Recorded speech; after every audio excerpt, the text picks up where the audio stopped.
topic today is Thunderbolts, asterisk. You have characters that are flawed, that are trying to understand.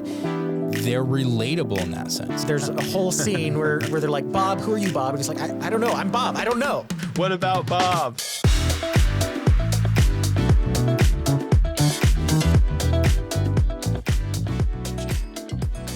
Hello, and welcome to the Pop Culture Contrarian podcast with Thomas, Sterling, and Andrew. Hello. Hey, guys. Andrew is out of the office today due to some technical difficulties, but or mechanical difficulties, whatever you want to call it. But he's still very much on the podcast, and we're looking forward to our topic today, which is the Thunderbolts, asterisk. Before we get started, make sure to check out the Patriot Post shop, where you can enjoy this fine tumbler with this fine coffee inside it. It's lovely coffee. It's a lovely tumbler. It comes Franklin approved. Franklin approved. It's got stickers all over it, pre-stickered, so you don't have to sticker it yourself. But make sure to go check that out. Buy some merchandise. The link should be in the description. Make sure to check out the Patriot Post, which is our parent organization. The best way you can help keep the Pop Culture Contrarian on the air is by subscribing, giving your email address to the Patriot Post. That's what we're doing here. That's why we're here. That's the best way you can support us. Help us not go off the air, because we would like to stay on the air, and we think we're going to be bringing you a better product progressively, better and better. Link in the description if you want to subscribe. Link in the description to subscribe. Absolutely. Our topic today is Thunderbolts, asterisk. That is the name of the movie. A review. A review, yes. Yes, and there's literally an asterisk in the name. We are the Thunderbolts!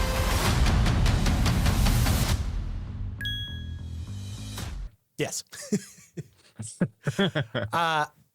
Before we get started, spoiler warning. This is your spoiler warning.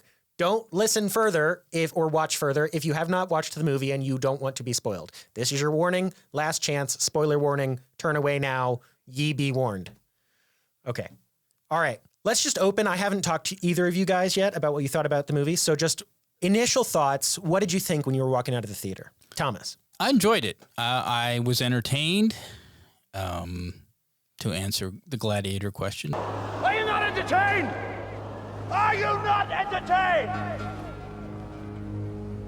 Is this not why you are here? Yes, I was entertained. It was kind of what I would expect, generally speaking, from a Marvel movie. Mm-hmm. All right, that's good. Quick initial. Andrew? Yeah, I was really pleased with the overall theme, and it was not a theme you were really super privy to. There were hints of it throughout the film, but right at the end, the overarching theme was touching, and it was entertaining and interesting, and I think relevant to our culture today. Yeah, that's absolutely right. And just so that y'all know what we're talking about, the theme is loosely it's mental health, I guess. It's about overcoming your inner darkness. That's kind of the theme of the movie. So the movie is about these 6 characters, I guess, the Thunderbolts. Technically, there's 7, but this is going to be a spoiler. One of the characters, Taskmaster, dies 5 minutes into the movie, and she was not a very good rendition of the character of Taskmaster, so no one was upset about that, I don't think. I didn't even know. Yeah, they did not develop that character. And I guess if you're familiar with the MCU or the comics, you know who that is. But yeah. I am one of those that is not. So it was just somebody who had good fighting powers, but not good enough. Right. Do you think, and maybe Sterling, you know better than others, why she was just instantly killed with no backstory? Okay, so that kind of touches on where I was going anyway, which is that this movie is about kind of 6 nobodies within the MCU. I'd say the biggest character is Bucky Barnes. Do y'all agree? Yeah, she was the lead. He. No. Who was the Russian? The Winter Soldier, right? Yeah, the Winter Soldier that's Bucky Barnes. You're talking about Yelena Belova. Oh, are you talking about the one with the biggest notoriety before the one this? Who's the biggest face within the MCU? Yeah, before this movie. Yeah, he had his own movie. Definitely. He has not had his own movie. He's been the title character of a movie, I guess. That's what I mean, in The Winter Soldier. In Captain America and The Winter Soldier. I'm sorry, I don't know why I thought she was called Bucky. That makes no sense. No, yeah, her name is Yelena or Black Widow, but no one calls her that, I don't think, even though that is her role. Oh, yeah. So yeah, those are the two main characters. There's Yelena, who is the sister of Black Widow, who died in Infinity War, and then there's Bucky Barnes, who is Captain America's sidekick, all grown up with a metal arm. And then there's every time I hear Bucky, I just think about the gas station in Texas. I know. Oh, Bucky's. Yeah. If you don't have a Bucky's gas station in your area, it's absolutely the best place to stop on a road trip. Or if you can handle crowds. Or it isn't. I mean, it depends on what your definition of best is. Yeah. And if they had used that character in the Marvel Universe, it would have been a giant beaver. All right. That is quite the little rabbit trail we just went down. All right. So just to outline the characters real fast, there's Bucky Barnes, there's Yelena. I've talked about them. There's Taskmaster, who dies 5 minutes in. You don't need to know about her. It doesn't matter. There's John Walker, who is the knockoff Captain America. He tried to be Captain America. He failed miserably in the TV show. Captain America at home. He was in the TV show Falcon and the Winter Soldier, and he failed miserably. And now his official comic name would be U.S. Agent, but no one calls him that. So was the actor, though, this is the first time the actor's been that? In a movie, but he was in the TV show. Oh, he was in the TV show. In the Falcon and the Winter Soldier TV show, which I never it's very saw confusing. That is one of the weaknesses of this movie is you have to watch like half a dozen things to even know who these people are. Okay. The other two characters are Red Guardian, who is he's the Soviet version of Captain America, so he's Captain USSR, I guess. And he is Yelena's adoptive dad, and he's in the movie Black Widow, which came out in 2021, 2022, whenever that movie came out. I don't know if either of y'all have seen that one. No, I have not. Okay, so yeah, Taskmaster, Red Guardian, and Yelena all come from that one. Okay. Although Yelena's in the Hawkeye TV show as well. And then who's the other character? Ghost from Ant-Man and the Wasp. And I don't think anyone saw Ant-Man and the Wasp. I don't think anyone remembers it's a movie that happened. I don't think anyone knew who this character was, but she can phase through walls. It's pretty cool. I do remember the movie. I vaguely remember that character moving through walls. I don't remember. Is this the same actress? Yes. Yeah. All of these are the original actors. So that's the thing that I didn't connect with. No. Yeah. She's all of these were kind of the villains of their original movies or shows. And now they're kind of reforming a little bit. Now they're not. Now they're the heroes, sort of. Well, I think maybe I don't want to step on anyone's toes here because I don't know exactly the points you're planning to make, but the fact that there's been a theme for so long of saying, "Oh, the hero was just," the villain was just misunderstood and they're okay. This is not that. This is actually reform, which I think is a positive message. And that is in contrast to other examples. Right. This isn't, they never actually did anything bad. They just had such a hard life. This is, you had a hard life. Yeah, you did horrible, evil things, but now you're kind of on a better path. And how do you get over your past and move forward? That's kind of, I would say, the theme. My understanding, you can reform, you can change. Yeah, my understanding, at least at the beginning of this one, is it depicted these individuals as mercenaries for hire. Yes. And so killing people and stealing and stuff like that was just their MO. That's what they did to survive, kind of thing. Yeah, and they're kind of doing it like mercenaries for hire is a good word, CIA agent, whatever you want to call it, secret agents who are murdering on behalf of some big organization. Yeah, they're paid to do what they do. Right, yeah. And the organization is run by DeFontaine, whatever her full name is, Valentina DeFontaine, who is played by Elaine from Seinfeld. And it's not Julia Fontaine, it's Day Fontaine. Yes. Yeah. She makes that very clear in that court hearing. She does, yeah. We should probably give her real name. Is it Dreyfus? Yes. Julia Louis-Dreyfus? Yes. Louis Dreyfus, however you say that. Yeah. Yeah. He's like the evil CIA head black site kind of person. Yes. She's running kind of like Andrew said, one of those extra governmental organizations. And at the beginning of the movie, she is coming under fire from Congress, under investigation for whatever she's up to. And it's not entirely clear, but you get the idea it has to do with replacing the Avengers. Because, of course, if you've followed the 30 some odd MCU movies. You know, the Avengers came onto the scene, they saved the world a few dozen times, and now they're all dead or in space or something like that. And so they're not around to save anybody, and everyone's worried about that on Earth. And so that's kind of the overarching struggle of the movie is who's gonna be the new Avengers, and that's been a thing for a while.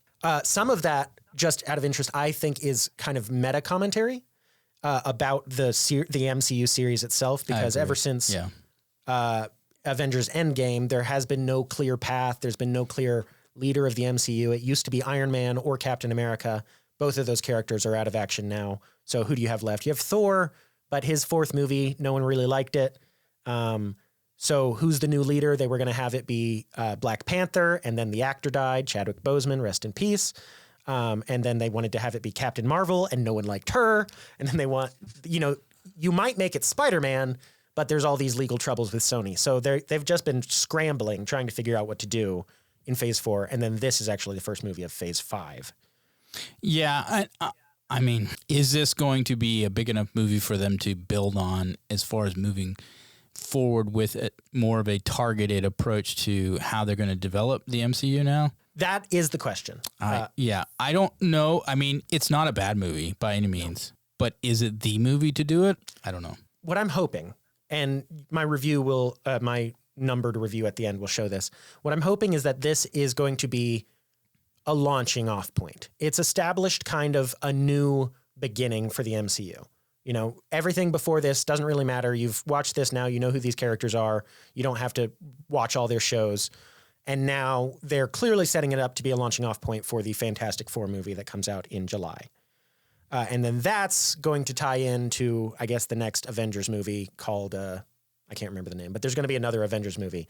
And hopefully the MCU will find its feet again and start making original movies that are fun to watch, and you don't have to have watched half a dozen other things before to know what's going on. Yeah, I mean, I felt like this one, because I haven't followed like you, all the history and storylines that have been kind of developed over the years in the MCU. I kind of hit on some of the big movies occasionally that look interesting, and invariably I'm asking questions sometimes like, I don't know who that person's connected to. I don't know what they're referencing here, but there's certain characters that I find, and the story itself, if it's compelling enough, the movie can be enjoyable. Like, for example, this kind of reminded me a little bit of Guardian of the Galaxies. Kind of that esque was, a good dose of self-deprecating humor. Character development was strong, and it was fun more than it was in-depth story or anything like that. That's an interesting point, Thomas. It is kind of a heavy topic, mental health, and they even kind of make the movie a little bit about dealing with suicidal ideation, with the desire to kill yourself.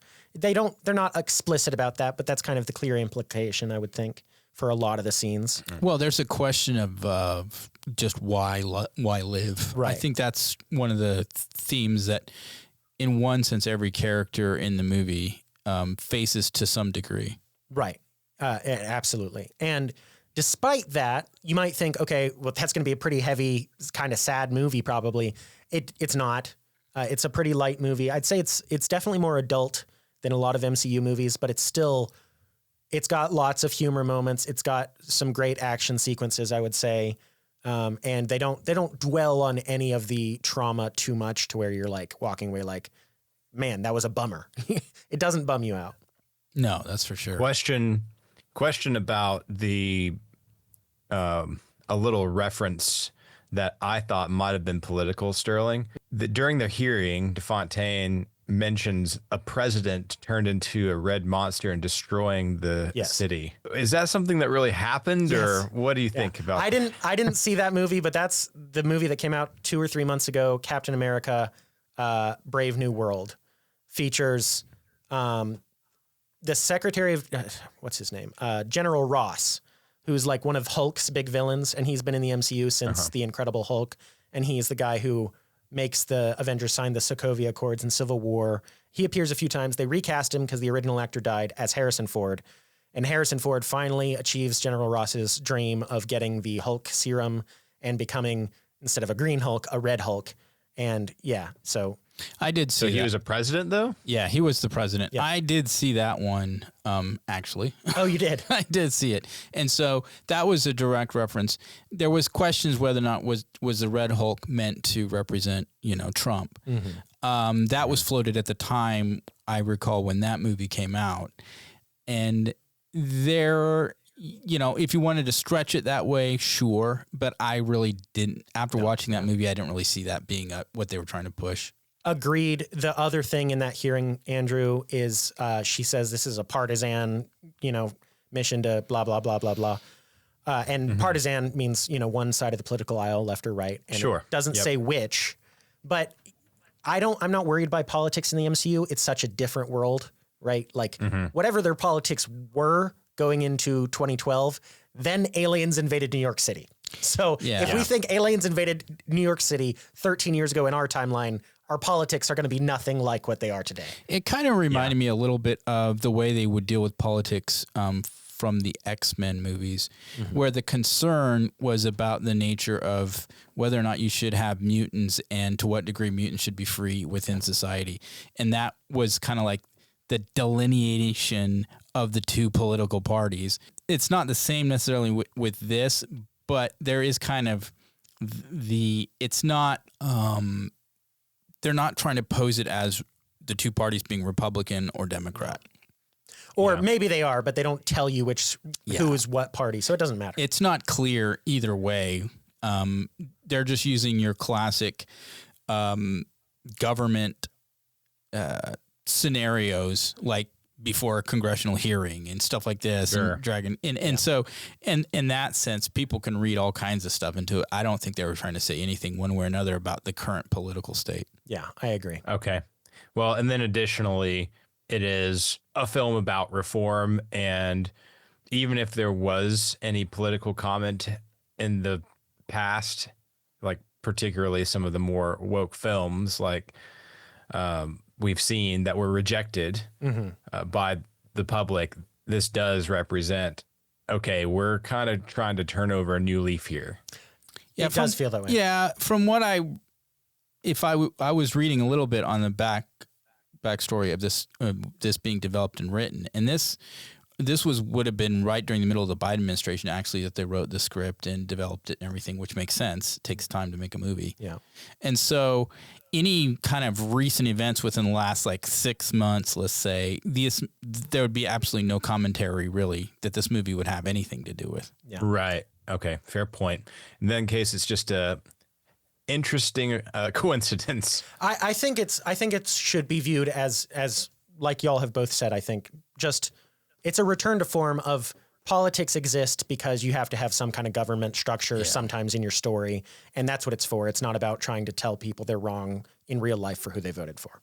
Yeah. And the interesting thing with this is Dufontaine is the enemy initially, but then as everything works out, at the very end, you're like, well, I think she's still going to be a villain ultimately. She's a villain, but a villain in the sense of your boss being a villain. Yeah, it's more complicated. It's not, directly like this person's evil and vile and we're doing everything we can to get rid of him. It's not. Now, that was initially a motivation, you could say. Okay, so on that note, let's do a very brief rundown of the story because we haven't even it's 20 minutes in. We haven't talked about one of the main characters of this story at all. All right. So at the beginning of the movie, all 6 of these vagabonds, mercenaries for hire, are part of DeFontaine's plan to eliminate all evidence of her Sentry project, is what it's called. And so she hires them all to go kill each other. So Yelena is tasked to kill Ghost, and Ghost is tasked to kill the knockoff Captain America, and he's tasked to kill somebody else. Anyhow, so it's a circle, and they're all supposed to kill each other. Yeah, and it's a trap too. So the idea is to wipe them all out. Right. So the idea is just get them in one place and then burn them all up along with all the other evidence. Of course, it goes off the rails immediately because they're all fighting each other and keeping one another alive by accident.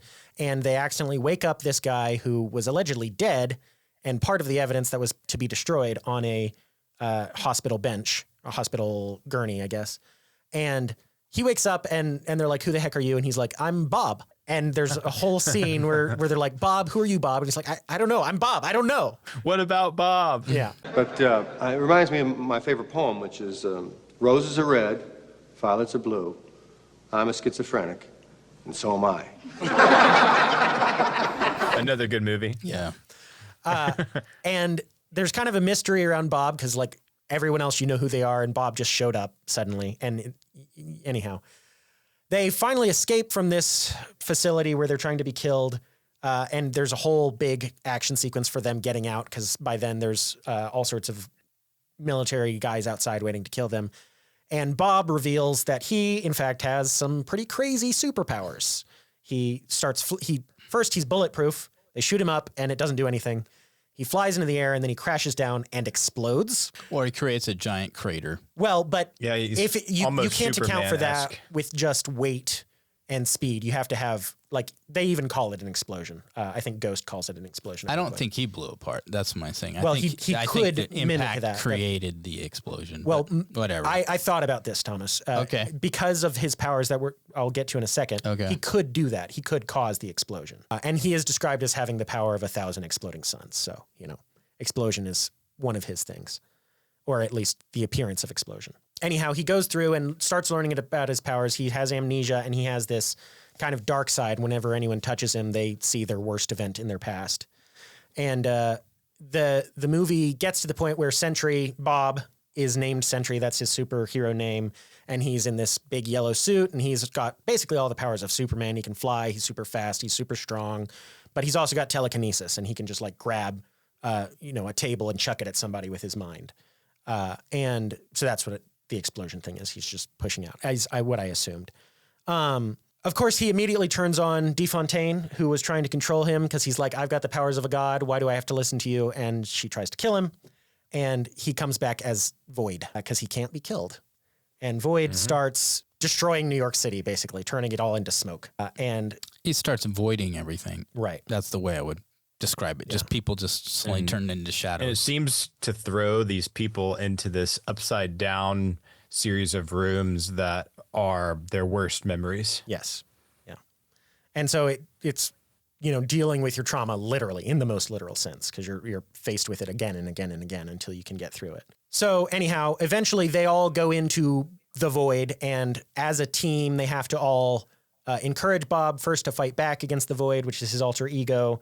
And then they're like, wait, fighting is not working. And so they all have to just team up and group hug him. And that's how they save the day. Okay, that's enough.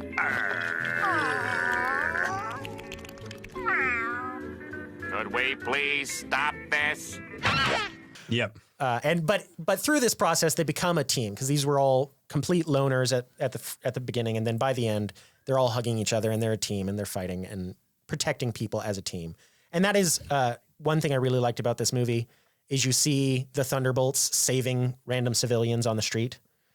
And you see them doing just small acts of superheroism, just, blocking people from falling rocks and flipping over big things that are about to crush people. And Bucky flips a car. It's some very cool stuff. And then the people are like cheering for the Thunderbolts who just saved them. And it's great. And it's something you haven't gotten in superhero movies it's your recently. classic superhero. Although the one kind of criticism I've seen of this is these are superheroes without the superhero identity or the kind of altruistic motives that had like Captain America would have had, or these other genuine superheroes where they see their purpose in doing good and protecting the innocent and stuff like that.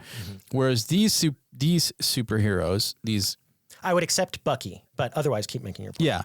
are kind of, they're lost, let's put it that way. And I think to that point with MCU, I think there has been this kind of comparison of MCU over the last, you could say maybe 5 years or ever since in Infinity War, the MCU has kind of been in the state of being lost. It's like, doesn't even really know what itself is anymore. It's kind of like, what are we? Where are we going? What's our purpose? This kind of is a microcosm of that. This movie is kind of expressing, you've got these kind of roughed up heroes that have become disenfranchised with themselves, disenfranchised with the world. They're just like not sure what they're existing for. You know, that at the very beginning, what's her name again? Yelena, you know, standing on the edge of a building saying, you know, kind of basically asking, why am I still here? What do I do with my life? Why do I exist? Yeah. And so this is kind of them trying to like discover their purpose again, discover community, discover kind of like that it's like saving people and doing good is worthwhile, not just you know, an empty endeavor. Is kind of you could say what the lesson is that they learn near the end. Yeah, I mean, you mean teamwork, or what lesson are you thinking of? Yeah, the teamwork aspect, but also I would say the void also is kind of the epitomizes the ultimate loneliness and emptiness. Yeah, which they are all kind of in varying degrees experiencing as you get into their backstories. One of the criticisms that we've had of other movies, like especially like Captain Marvel, is the character is like the superhero that doesn't need to learn anything, is like perfect, and everybody should just learn, you know, do what they say and not ask questions kind of mentality. Yeah. This is better in that you have characters that are flawed, that are trying to understand and actually are challenged on their flaws and do develop, and they're relatable in that sense. Yeah. Which is, I think, one of the first things I noticed is how so much different this has been from, like, I don't know, Snow White, where it was like that character learned nothing about herself. Yeah, that's true. Yeah, Yelena learns a lot. I would say, again, it's these 5 characters and Bob who learn about themselves and are finding their foot. And really one of the things they walk away with is, oh, actually being a hero, saving people, and, you know, sometimes for not quite the right reasons, the applause and the fame is part of what is driving them. But they're also like, you know, oh, this person is in danger, I should help them. And you do see that. And especially by the end, that's kind of become one of the things they're pursuing. But again, I'll accept Bucky Barnes from that, the Winter Soldier, because he's kind of had an arc from Winter Soldier to Civil War to Infinity War to Falcon and the Winter Soldier, and then a brief cameo, I think, in Captain America, Brave New World, to this, where he's kind of worked through his trauma. He still believes in it. He still believes in being a hero. Right. He is working as a congressman, trying to do the best he can, because he's not a one-man army. But with a team, he's quite an effective leader, and that's kind of the role he takes. You could say the other character who just is wanting to get back to that again is the Russian Red Guardian. Red Guardian. He still believes and is one of the things he keeps hoping for his adopted daughter. Is that who she is? Yes. Is to embrace being a hero, because he's like, this is what it's all about, and he fakes it and projects that he's doing this even though he's not, even though he's living he's living like a slob. Yeah, but he longs for those glory days to return, and so the opportunity, at any opportunity for it, he gets super excited. Super excited. He's the comedy relief throughout the movie. Yeah. There's a scene where he drives through the desert in a limo, and Yelena's like, "Oh no, it's my dad," and she's hiding her face. It's pretty funny. Yeah. There are some, just to gush a little bit, there's some very cool moments. Bucky Barnes, he's my favorite character in this movie, and in some of the other stuff, he's looked a little bit like a wuss, because he's been up against, you know, Thanos and stuff like that, and he's not going to do much against them. In this movie, he gets some really standout moments where, like, he saves everybody, and like he jumps in front of a hurled car and deflects it, and, you know, protects a couple from getting crushed. And he has some very good heroic moments, and I was very pleased because in his first movie, when he's a villain, Captain America and the Winter Soldier, he is the most intimidating character in almost the entire MCU. And then when he became good, he lost a lot of that, and he's getting some of it back, which I'm very pleased by. So I do have a question, because it wasn't clear to me. There are superheroes who've got superpowers. Yes. And there are superheroes who are just like really well trained or something. Yeah, basically. And that's where I wasn't quite sure where we were with these superheroes, because at one point, like in the very beginning of the movie, they show, I can't even remember. Yelena. Just like taking out taking out a whole like bunch of guards, single-handedly, defeating them all and everything. So I'm like, is she just really skilled? This is where I'm like, or does she actually have super strength? Not super strength. She's got some minor enhancements, but she's been trained from literally like birth essentially into being this super assassin. And she's got the widow's bite electric things that she shoots at people. Okay. So it's it's tech training based superhero. Plus there's some slight enhancements, but not much. But yeah, what about the Jack or John Walker? John Walker, he has the super soldier serum, just like Captain America. Okay, so he's super strong and stuff. Yeah. What about the one who floats through walls? Ghost has a genuine superpower. I don't know. I can't remember the origin story in Ant-Man and the Wasp, but she has an actual superpower. I think she's the only one besides Bob with a real superpower, because I don't qualify super soldier serum, which is John Walker, Bucky Barnes, and Red Guardian all have the super soldier serum. So you classify that as more of a tech? That's a little bit more tech, just standard enhancement. And then you have Ghost, who's got a superpower, and Sentry, who has all the superpowers. Right. In the comics, people break them up into groups. There's like street level heroes. Okay. Most of these guys are street level heroes. Then you have like city level. Spider-Man's a little bit more city level, but he's closer to street. So city level might be like Iron Man is a good city level hero. Okay. And then you've got like world level heroes, and that's going to be Thor or Sentry or somebody like that. Okay. Those who have like powers beyond this world kind of thing. Right. Those who can, pick up a whole train or something like that. Okay. Yeah. All right. Well, that helps. Because there was a little bit of, I wasn't sure, like, am I supposed to see this person as having superpowers or not? I can't tell. Yeah. Well, you're supposed to see them all as having superpowers. And even in the comics, I think Black Widows do have some version of the super soldier serum as well, but that's never been in the Well, they certainly can take a punch and somehow jump right back up. Yeah. So, all right, I'm going to skip something I wanted to get to. We've just gone on too long. Let's just, I think this is the natural point to start to get to some of our numbers. Okay. So one point that I took points off on the point you were just making about Yelena is taking punches from these big, burly, this tiny little girl, and she's beating up all these giant men. And so I took a little bit of points off. Of course, there's an explanation, and it's the MCU, and we've established that girls can do that in the MCU. But I take a little bit of points off because it's just that's not realistic in any way. Girls don't beat up big, burly men, not without superpowers. Right, I agree. And that's the one caveat is without superpowers. If she has superpowers, then I'm okay. Yeah. Well, like with Ghost, she can phase through walls and people. Of course, she's going to be able to beat up anybody. Yeah. So I took off a little bit of points for that, but that's really like the only woke thing I have on my list. So on my list, the 5 things we rate on our woke free meter, I gave it a 7.5 out of woke free. I think it's pretty much nothing, but just, girls without superpowers don't beat up big burly men. That doesn't actually happen. Yeah, I gave it a 6. I think there's a little bit more there. If I were to watch more carefully with that in mind, there were some things I can't remember necessarily right off the bat. I do think it's interesting that there's still a hard lean into making females leads. Yes. That's just part of the way that Disney is right now. Part of this is a hangover. You had to have Yelena as a lead because people like her character, and she's been established in a couple other movies. I will say this: the cast was one of the better casts I've seen for a Marvel movie of just the pure acting talent. Yeah. Wyatt Russell is. I really enjoy him as an actor. Who's Wyatt Russell? He's John Walker. John Walker. Okay. He's a very good actor. So you had Pugh. Florence Pugh is Yelena. Pugh is Yelena. She's a good actress. Mm-hmm. And then David, what's his face, is Red Guardian. Yeah. He's the police officer in what is the TV show about the 80s where they ride bikes and Dungeons and Dragons and they go to the upside down. Stranger Things. Stranger Things. Thank you.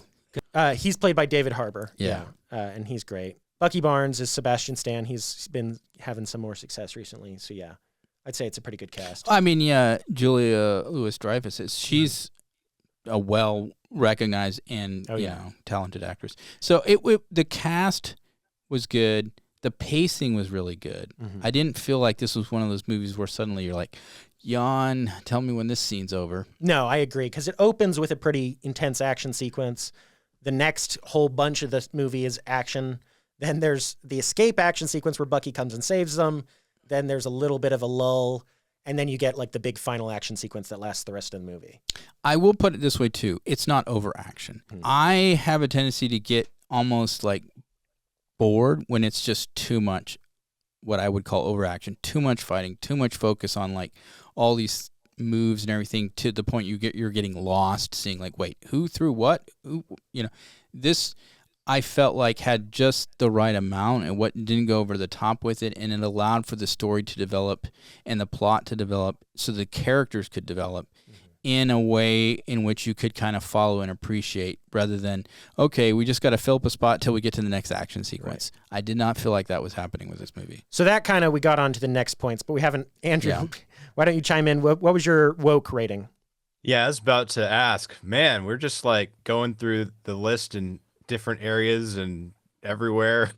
Like, where the heck are we going right now? We're having a conversation. It's just a conversation. Yes. So back to the list as we normally do. The woke meter for me was a 7. There is one theme that I heard at least once, maybe a couple of times, where they're talking about morality in particular, that people create morality. And that is obviously a rejection of absolute truth, a rejection of morality coming from a higher power, from God. And it's frankly a dangerous idea that if it were the case, any society can just make up their own rules. And even if it's a horrible society, that's okay. And I just reject that. And I think society and culture should reject that. But popular culture and to an extent, the woke agenda would put that forward as this relative truth idea, relative morality idea. We make it all up. Yeah, it justifies their reason for for wanting to change things. I saw the same thing that you're talking about, Andrew, but I kind of thought about it in a different way where I didn't catch them say people make morality. I didn't hear that bit. Maybe I just missed it. But what I thought was, like Yelena is going to her dad, Red Guardian, and basically asking, what do I do? How do I find meaning in my life? And he doesn't have an answer. He's like, go be a hero, save people. There are worse things to do to find meaning than to go save people at the risk of your own life. There are definitely worse things to do, but he doesn't have the answer. He doesn't have any idea of transcendent values of absolute truth, as you said, Andrew. And yeah, the answer's just not there. So if you're looking for that in the MCU, you're going to not find it. Yeah, that's fair. Anyways, 7. All right. And IQ, you want to just hit that one, Andrew? Yeah. On IQ, I gave it a 7. I thought it was well written. I think it was good pacing. It was deep and interesting. It had a variety of interesting themes with an overall theme that was relevant. It's not the best movie I've ever seen in my life, but it was great, so I would give that a 7 as well. Yeah. I also gave it a 7. My points off are specifically because I think we just needed a little bit more time spent on Bob, on who Bob was, on how he got his powers, on just the whole thing about Bob. We don't know enough about him. Maybe they're planning to do that in an Avengers movie later or something. I don't know. But you just, with this many characters, somebody's going to get left out. And in this case, it's the one who is completely original to this movie. And in the movie, you're introducing a character. You got to give us a little bit more than they gave us. They gave us bare minimum details about Bob. Yeah, I guess maybe they're. What about Bob? They were trying to keep Bob a mystery, and they did in some degree. Right. I gave it an 8. I thought the writing was done well enough. It was believable enough for each of the characters. I do think that good writing allows for the actors to make the characters believable, and I felt like most of the characters. The one that I would say I didn't really learn anything about was Ghost. I felt like she was kind of just there. But all the others had a lot of contribution to the plot and to exploring. The actors were allowed to explore their characters well enough through the writing. I thought that it was enjoyable to see. Yeah, on that, I would highlight John Walker. I think he's probably the most morally interesting character because all these others were like raised from childhood or brainwashed into doing horrible things against their will. John Walker was a war hero. I think it's stupid, but I think in the MCU, they say he won 3 medals of honor or was a 3-time Medal of Honor recipient. That's just kind of a little bit absurd. But then they gave him the super soldier, or they didn't give him the super soldier serum. They gave him Cap's shield and were like, be Captain America. And he couldn't do it. They asked him to do more than he was capable of, and he failed miserably. And then he got super soldier serum after that. And it ruined his life. That he failed as Captain America, and it ends up with him so obsessed with his failure that his wife and daughter leave him, or his wife takes his daughter and leaves him. And it just kind of ruins his life because he tried to take over for Captain America and utterly failed. And I thought they'd explore that a fair bit. You have to know about the TV shows to fully get all that, but I thought it was quite interesting. Next rating, artistic value. I gave this a 6.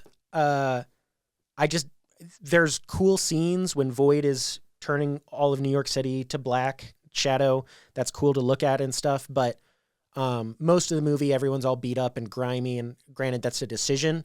It's just, I don't find that terribly appealing. I understand why you did it for this movie, but 6 isn't a failing score or anything. It's just, that's why I took my points off. I gave it a 7. I think I did like how, I kind of understand what you're saying. They kept everything muted color-wise as far as, because these are the kind of, it just adds to the element of these folks being grimy. I did think the makeup specifically for Yelena was interesting because it almost looked like a middle schooler. Yeah. Like she, it wasn't professional. I think that's on purpose. Yeah. No, I agree with you. I think was the case. I do think, though, that the shots that they took, instead, I felt like they didn't move the camera around too much. This is one of my criticisms. When you've got a big, wide shot, take advantage of it. Don't move the camera all over the joking place. They did this for a number of shots, particularly when they were out west, because the facility where they're sent to, is out. And I think it was filmed in Utah somewhere. I'm not sure. Yeah, the credits said Utah. Yeah. So you get, they take advantage of that beauty, of natural beauty. I appreciated that. So I gave it a 7. I thought it was good. Andrew? I gave it a little bit higher. I gave it an 8. I particularly liked the whole city turning black. I thought it was really interesting how that was done. And, it's a good point, Thomas, about taking advantage. They took advantage of this wide shots. Yeah, New York City, too. I remember that was City. Good. Yeah. But that is a good point. They probably could have in Utah or wherever the facility was, because of the location, the film location, there was some missed opportunity there. So good point on that. Yeah. Just to highlight the point you made, Andrew, about the city turning black. Very cool visuals there, no doubt. Something you haven't really seen, which is hard to do with how much CGI is in movies these days. But like when Void is attacking people, he just waves his hand at them, and then they're there, and then they're just a shadow on the ground that kind of slowly spreads out like a pool of water, and then it keeps spreading and turning other things to shadow too. It's pretty cool. There is kind of one heart-wrenching scene, though, where Red Guardian saves little girl from a falling rock. And he's like, it's okay, you're safe, little one. And then she immediately turns to shadow, and it's just like, oh my gosh. Yeah. Yep. Yeah. So that's the visuals, the artistic value, or the end. Yeah. So now entertainment value. I'll go first on this one. I gave it a 9. I thought this was a very entertaining movie. I wasn't bored. I was a little bit hopeful for this one going into it. It didn't. It met my expectations, or maybe it slightly exceeded them. It wasn't like amazing, but I thought it was quite an entertaining movie, and it gives me some hope that maybe I'm just a stupid guy who keeps hoping when there's no reason to hope, that the MCU is going to figure it out and get its legs under it again and start making really good movies again. Andrew? Yeah, on entertainment value, I also gave that an 8. I was highly entertained. This is more of a subjective rating, maybe because I am not as familiar with the Marvel Universe. I haven't seen as many as some really dedicated fans. I think you can watch this movie not having seen all of them, but you do need to have seen some of them. Yeah. And so that's just a subjective rating on my part. Yeah, I gave it an 8 as well. It was, maybe this is just because the last movie we watched was so terrible that it was just refreshing to see a movie that was fun. Yeah. That was worth going to. It was enjoyable. That I didn't feel like Which movie are you talking about? Snow White. Oh, because the last movie you went and saw was King of Kings. Okay, I'm sorry. Yeah. Yes. The last, yeah, okay. Yeah. Second to last. So, I kind of like a lot of the stuff we said. It was, I didn't go into this with high expectations. I don't know the characters well enough to be able to have expectations of what they should have done or where the story should have gone. So everything was almost new. And so, from that standpoint, when you don't have the expectations, I think you can be a little bit more open to just the experience. Yeah. And then legacy score, and I'll go first again. If I have to give it a number, I'll give it a 4 on legacy score, which is not terribly high. I think the real answer is we don't know yet. I think we're going to have to wait for the Fantastic Four movie. If that sticks the landing, and then if whatever they have coming up in 2026 because there's a very long post-credit scene in this movie.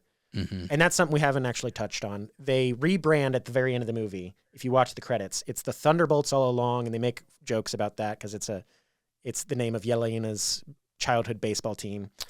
Soccer team. Wasn't Soccer it? team. Soccer, yeah. And anyhow, at the very end of the movie, the credit shows Thunderbolts asterisk, and then it goes black and flips to the New Avengers, which is kind of a bold claim. Rebrand. It's a bold claim to have these street-level heroes be the New Avengers. Bob is, of course, on a level with Thor, genuinely, but he can't control his powers, and there's the chance he becomes a world-destroying monster. So he's not really reliable. So you've got a bunch of street-level heroes, and you're claiming these are the New Avengers. Seeing where they go with that, because they set up a conflict with Sam Wilson, who's the official Captain America, and his Avengers. Seeing how that plays out, I think could be very interesting. I think it could be kind of the new interesting dynamic of the MCU. We'll see. 4 for now, but if the later movies stick the landing, I'm going to raise that up. So, Thomas? I give it a 5. Just you have, I think, more insight on this as far as legacy within the MCU than I would. Mm-hmm. And so is it a movie that I would recommend people see? Sure. It's fun. It's, it's not one of those where I'm like, okay, saw that, never want to see it again. No, I mean, it's an entertaining movie within the genre that it is. That genre is so big now. Yeah. I don't know. So I put it middling. To your point, I think that is insightful. Are they trying to turn these guys into the new Avengers? Maybe. I mean, patently they are. They're calling them that. They're calling them that. Are the actors good enough for it? Certainly. It's going to rest on how well I think it's received by the fans, honestly. Yeah. And if the writers can, what do you do with it? I don't know. It's going to be interesting to see because these guys are coming from a lot of very different places, as I pointed to earlier, as far as their outlook on their own purpose and existence. Yeah. Andrew? I gave it the lowest score, a 3. The reason for that is because the Marvel Universe is so massive and there's so many of these movies. I think to have a high legacy, it's got to be like a top film. And I just don't see that this one is going to be that. It is the opening. I think it is maybe a footnote to another greatest legacy film that will be coming later. That, of course, as you said, Sterling, is yet to be seen if they stick the landing on that one coming up next. But for now, I'll give it a low score simply because I think it's real easy for movies to get lost in this universe. Yeah. And yeah, that's why. Yeah. Absolutely agree, Andrew. I think that is the biggest weakness of the MCU going forward. And I think I just saw an article where Kevin Feige was saying the same thing. He's the one who runs the whole MCU, where basically it's like homework. You have to watch so many different things on Disney Plus and or any of the movies to even know who these characters are and know what their backstories are. That's too much. They have to get back to more singular character-driven movies where you meet the character, the movie tells you about that character, and then by the end you like that character. Well, it's going to be, right. Honestly, isn't it a little bit like just the comic book world? Yes. There's going to be fans of certain superheroes, and if you do storylines like the comics on a certain superhero, which will bring in others here and there, but the focus is on that one. Yeah. I could see that being the direction the MCU goes if it's going to continue to just make gobs of movies. I agree. I think that's what this is intending to do. I think that's kind of the Okay. point of, well, not the point, but I think that's something you're meant to understand from this movie, is that Okay. that's how they're handling this now. Comic book culture to the big screen. Yeah. Mm-hmm. All right. Our cumulative scores were, Andrew, you gave it a 6.6. I gave it a 6.7, and Thomas gave it a 6.8, which makes averaging very easy. Our average score is 6.7, or rounding up to 7 points, I guess, 7 stars, I guess. So, that's pretty good. We've definitely rated a lot of movies harsher than that.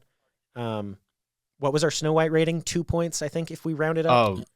Oh yeah, it was abysmal. It was abysmal. I would say, Scathing. we haven't mentioned this. There is some language in this movie. Yes.